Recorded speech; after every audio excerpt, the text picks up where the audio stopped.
Praise lord. ప్రభువైన యేసుక్రీస్తు నామములో అందరికీ వందనములు. ఈ దినము దేవుని వాక్యంలో నుంచి కీర్తనలు 84వ అధ్యాయం 10వ వచనం.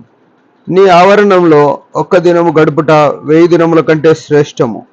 భక్తిహీనుల గుడారంలో నివసించుట కంటే నా దేవుని మందిర ద్వారము నొద్ద నుండుట నాకిష్టము. ప్రభునందు ప్రియమైన వారలారా, కీర్తనలు 84వ అధ్యాయంలో చూస్తే కోరాహు కుమారులు రాసిన కీర్తన. వారి జీవితంలో వారి కుటుంబము, వారి తల్లిదండ్రులు, వారికి కోరాహు సంబంధులందరూ మోషేకు, అప్పుడున్న పరిశుద్ధులకు, దేవుని ప్రజలకు వ్యతిరేకంగా నిలబడిన కారణాన అందరూ చనిపోతూ వచ్చినారు. కోరాహు కుమారులు మాత్రమే చనిపోలేదు. దానికి కారణం ఏంటంటే వారు దేవుని మందిరానికి వెళ్ళినట్టు, దేవుని మందిరములో ఉన్నారు కాబట్టి మాత్రమే వారు బతికినారు, సజీవులుగా ఉన్నారు. వారి ఆ దేవుని మందిరం యొక్క ప్రభావము, వారి జీవితంలో దేవుని మందిరం యొక్క భద్రత, దేవుని మందిరంలో ఉంటే వారున్న సురక్షితమైన స్థలం అని ఎరిగి వారు ఆ దేవుని మందిరాన్ని వదులుకోనికి లేరు. మొదటి వచనంలో యెహోవా నీ నివాస స్థలములు ఎంత రమ్యములు అని వర్ణిస్తూ వచ్చినారు. 10వ వచనానికి వస్తే వారు ఈ మాట మాట్లాడుతున్నారు. నీ మందిరములో ఒక్క దినము గడుపుట 1000 దినముల కంటే శ్రేష్టము. భక్తిహీనుల గుడారంలో నుండుట కంటే నీ మందిరపు ద్వారం నొద్ద నుండుట నాకు ఇష్టము అని మాట్లాడుతున్నారు. ప్రభునందు ప్రియమైన వారలారా, కోరాహు కుమారులు ఆ దేవుని వారి జీవితంలో పొంది, దేవుని నుంచి వారు మేలు పొంది, వారి ప్రాణములు రక్షింపబడి వారి గొప్ప ఆరాధన దేవునికి చెల్లిస్తున్నారు. ఈ దినము నీవు నేను మనము దేవునికి ఎలాంటి ఆరాధనతో సిద్ధంగా ఉన్నాం? వారి జీవితంలో వారు దేవుణ్ణి ఎరిగి ఆరాధన చేస్తున్నారు. నిన్ను నన్ను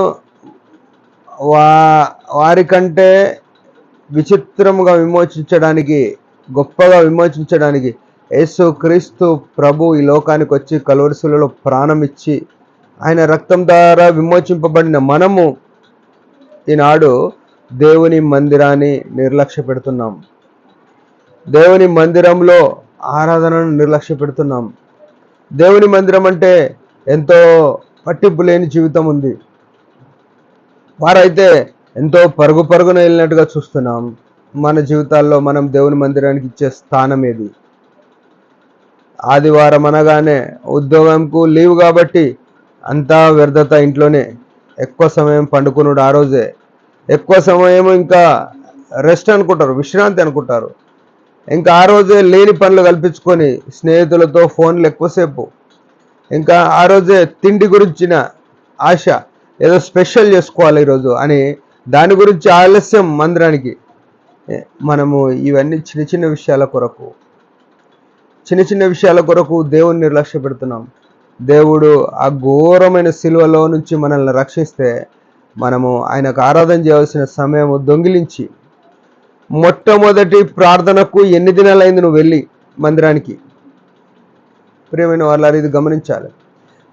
దేవుని మందిరంలో మొదటి ప్రార్థనకు ఎన్ని వారాలు పోయినవి ఈ సంవత్సరం అంతా?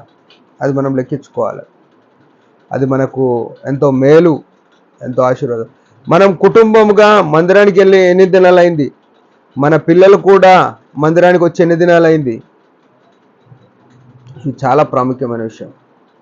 అయితే వారు ఎరిగినారు ఆ గొప్ప విషయాన్ని. 1000 దినాలు గడపట కంటే మన బ్రతుకులో దేవునితో గడపడం అంటే మనం వ్యక్తిగతంగా ఏం గడుపుతున్నామో తెలియదు, కానీ దేవుని మందిరంలో ఉండడం శ్రేయస్కరం. అది మనకెంతో ఆశీర్వాదం ఇచ్చేది కదా. అందుకే 5వ వచనంలో 5వ వచనంలో ఏమంటా, నీ మందిరం నందు నివసించేవారు ధన్యులు అని ఉంది. ప్రపంచంలో నువ్వు ఎక్కడున్నా ధన్యుడవు కాలేదు, కానీ కీర్తనలు 84:5వ వచనంలో, క్షమించండి 4వ వచనంలో నీ మందిరం నందు నివసించేవారు ధన్యులు అని రాయబడ్డది. నువ్వు ఏడున్నా ధన్యుడవు కాలేవు. నువ్వు సీఎం క్యాంప్ ఆఫీస్లో ఉండొచ్చు, ప్రైమ్ మినిస్టర్ ఉండే పార్లమెంట్లో ఉండొచ్చు, ఇంకా ఎక్కువ అనుకుంటే అమెరికాలో ఉన్న అధ్యక్ష భవనంలో, వైట్ హౌస్లో ఉండొచ్చు, కానీ ధన్యుడవు కాలేదు. దేవుని మందిరం అది పూరి గుడిసైనా అందులో ఉంటే ధన్యుడవు అవుతావు. ఈ విషయం మనం మెరిగి కోరాహు కుమారుల వల్లే దేవుని ఆరాధన చేద్దాం. దేవుడి మాటలు దీవించును గాక. చిన్న ప్రార్థన చేసుకుందాం.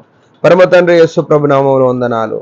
మా జీవితంలో కూడా నీ మందిరం యొక్క గొప్పతనం ఎరిగి ఒక్క దినం గడుపుట కంటే 1000 దినాలు శ్రేష్టము అని, నీ మందిరంలో గడుపుట బయట 1000 దినాల కంటే శ్రేష్టమని ఎరిగి నడవగలటకు సహాయపడమని యేసునామములో ప్రార్థిస్తున్నాం తండ్రి. ఆమేన్.